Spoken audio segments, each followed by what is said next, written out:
Hello humans, this is Retro Rocket Man, back again with another video. Picked up this Halloween mask.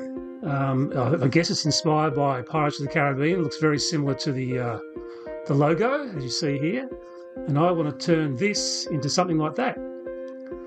So it's basically just cheap gold plastic that's been coated gold, and it's got a couple of little hangy bits on it. Which will go back on when I'm ready. It's quite cheap and nasty. It's pretty solid plastic though, but there's not much else going on. And I want to give it a bit of a new facelift, if you pardon the pun, and some more texture and see how we go.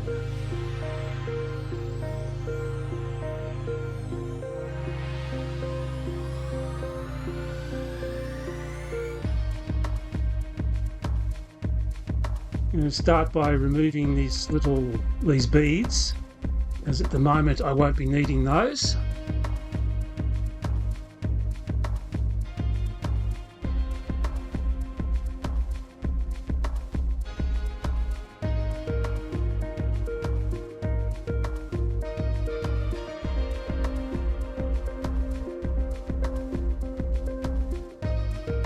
I'll have to save them for later.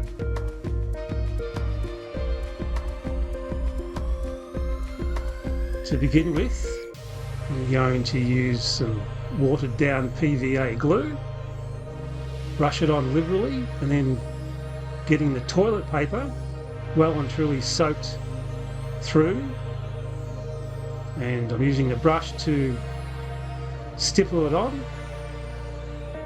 This will make sure it sticks properly and also removes a lot of the texture that's on the paper. Don't really want too much of that to come through. So by getting it saturated and soaked through, it turns all gummy, sticky and mouldable. And I'm applying it all over liberally to the areas that I want to show as bone, taking away all that gold plastic look. This process gives me a texture that I ordinarily probably wouldn't be able to achieve if I tried to sculpt it. A lot of little happy accidents, if you like, and it gives a much more natural and less uniform look to the finish. Lots of lovely texture in this finish.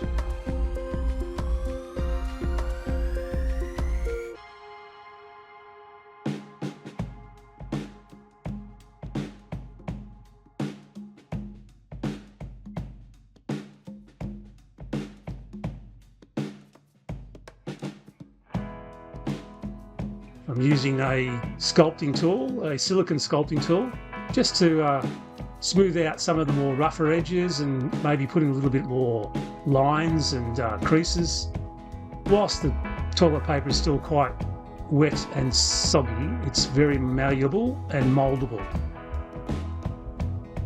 Just giving it these little tweaks and touches that I might not otherwise get by just leaving it applied with the brush. I'm deliberately leaving the teeth. I don't want them to have the rough texture that the rest of the face has. This will make them pop out more. I will be covering some of them with masking tape prior to spraying this entire skull with a grey primer. That's a little ways down the track yet.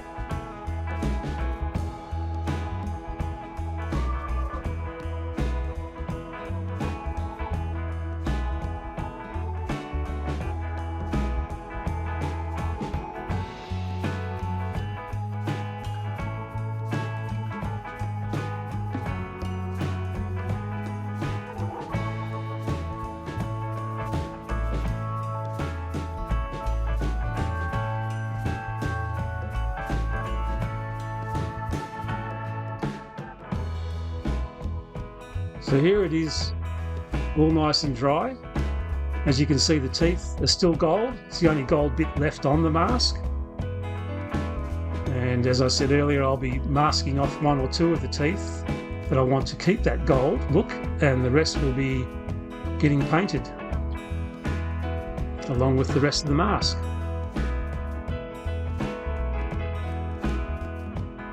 So I've sprayed it all with a primer, and now I'm using a mixture of white, acrylic and a colour called coffee bean. I just mixed it to the desired colour that I want, and I'm going to paint over all the bone areas of the mask. This gives me a nice off-white look, because bone is not generally a stark white colour anyway, and this will also help with the overall appearance, show out a lot of the texture and make it look less washed out.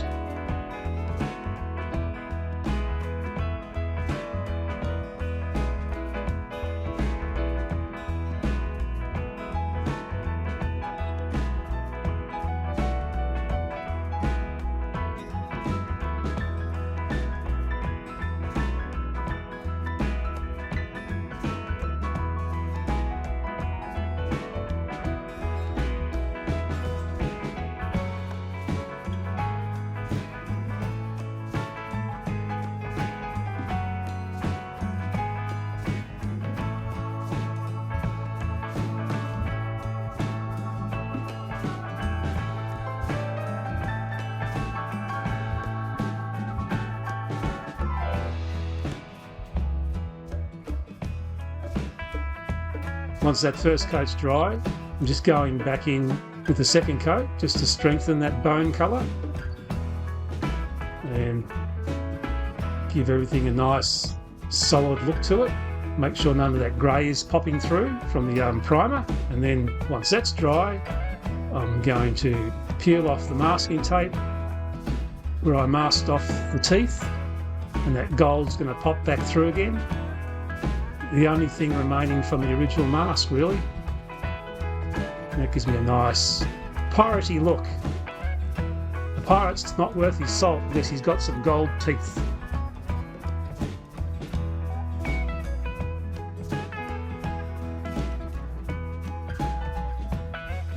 For the bandana, I'm using this red as a base colour. Taking it away from that metallic red that was on the original mask. I want it to look a bit more flat than that. And it's going to get this red treatment. And then later on, highlights of different reds, just to give it a bit more depth, a bit more interest.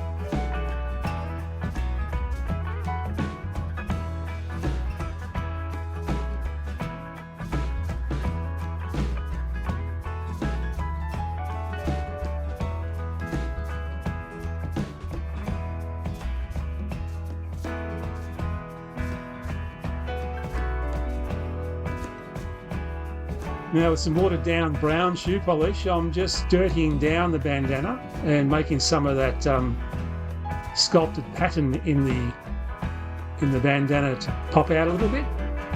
It also makes it look grimy and dirty, and then I'm using the same wash for the skull, the bone area. Don't want to go too strong because I still want it to look like bleached bone to a degree. But I like all that texture to pop out, and that's what the brown wash will help to do. Just removing it with a rag while it's still wet. And you can see the automatic colour change that results from that.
Once that's dry, I'm going back in with that same virgin off-white colour, and I'm just touching up the teeth to make them stand out a bit more, leaving a little bit of the brown wash trapped between the teeth. That makes them more defined.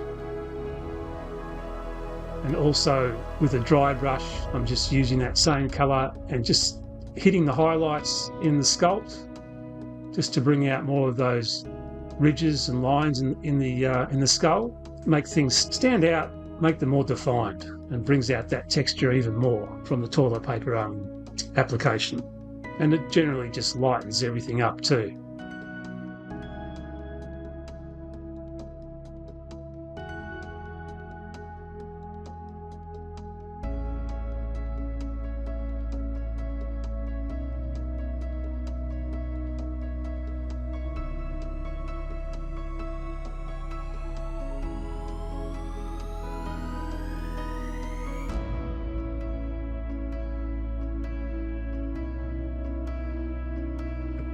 I'm just giving the bandana also a light dry brush with a lighter red, just to try to help it stand out as well against the skull.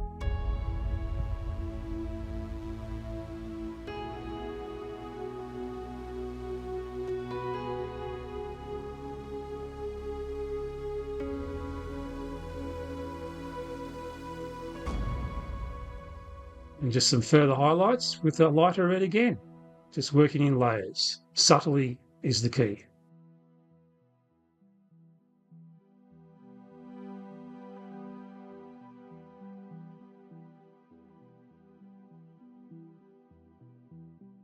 I'm using some brown shoe polish unthinned, just to give a bit more staining to the bandana and create some shadows and sweat marks, if you like, just to give it a bit more texture and dynamism.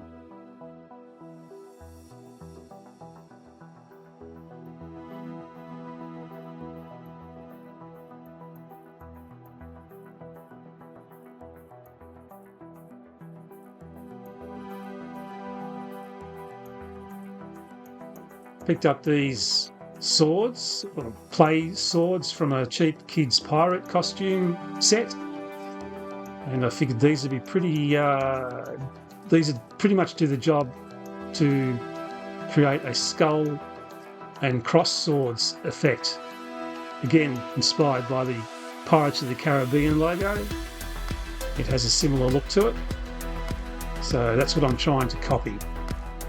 Fortunately, I want to do this in like a relief, so I don't need both sides of the swords, and fortunately these are screwed together, so I can actually pull them apart and get two swords for the price of one, at least with the knife. With a little bit of trickery, I can make it look like a sword when I mount it.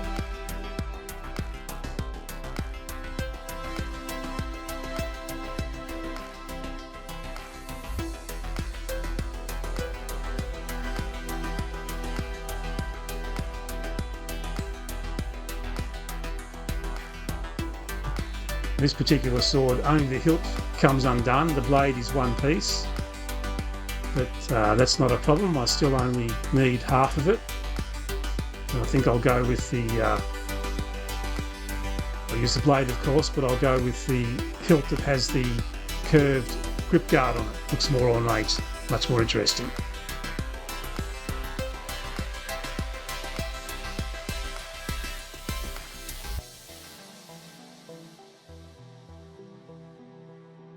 They need to be calmed down a little bit on the paint. They originally looked a little bit heavy for my liking, so I'm just going in with some silver just to clean them up a bit, and then I'll tarnish them down to my desired levels.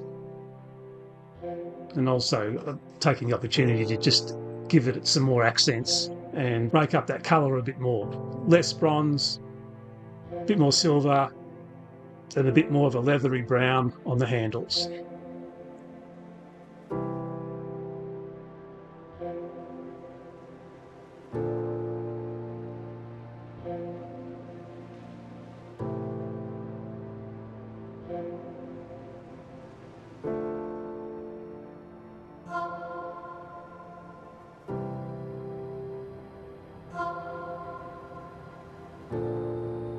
Naturally, once the silver is dried, I'm just tarnishing it down with some black shoe polish. Just a bit of a wash. And then I'll be removing the excess with a rag and creating a texture and a stipple effect so it looks aged and dirty.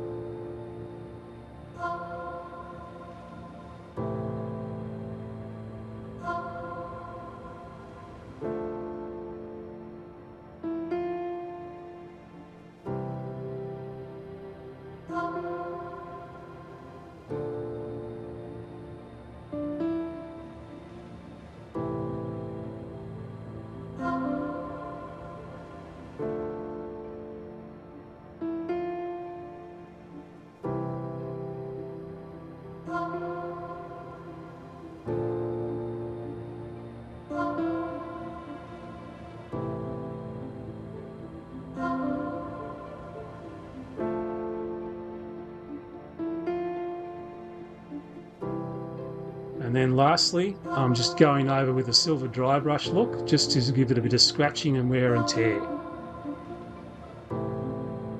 This highlights the sculpt and also breaks it up a bit.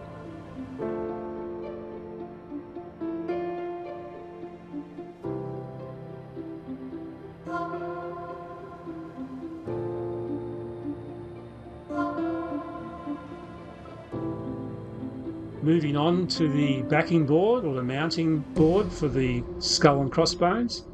I've got a bit of polystyrene, some old packaging, and I'm just liberally coating this with some all-purpose filler. And I'm just going haphazard. I don't need a smooth textured finish. Just after a little bit of texture, make it look like it's an old weathered wall or something that's seen better days anyway. Put some cracks and uneven finishes on it because it's going to be painted in a similar fashion.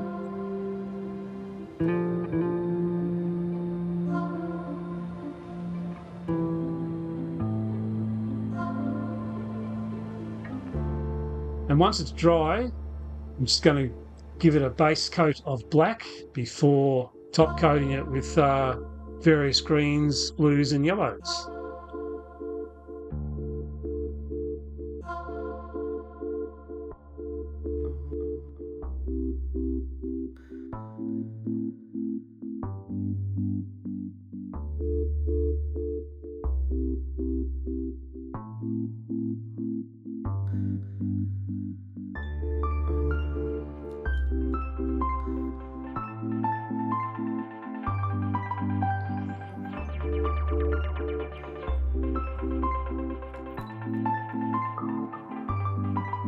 So I'm just using random colours, primarily greens, blues, yellows, and maybe a little bit of black as well. Just want to create a deep sea surface or backing that kind of gives the impression that has been sitting at the bottom of the ocean for a long time, weathered by the elements.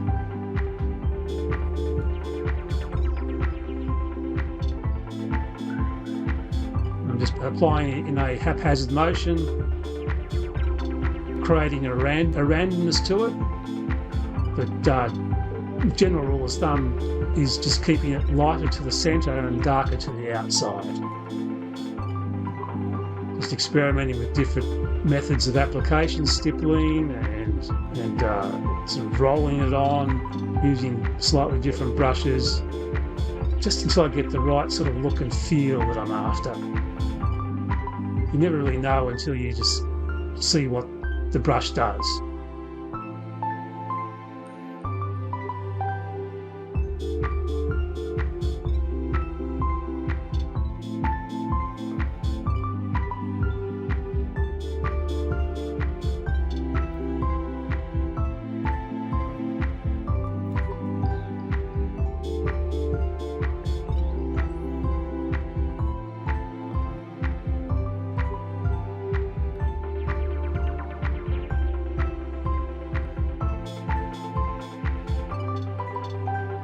And some extra flicks of randomness with some yellow, just to give it a bit more interest as well. Now I'm just gluing the half swords and blades to the board, along with the mask itself, to give you a good idea what the finished product is going to look like. Again, it's inspired by the Pirates of the Caribbean logo. Instead of crossbones, it's cross swords. And I think it's come out quite dramatic. So there you have it, humans. This is Retro Rocket Man. I hope you enjoyed this one. Over and out.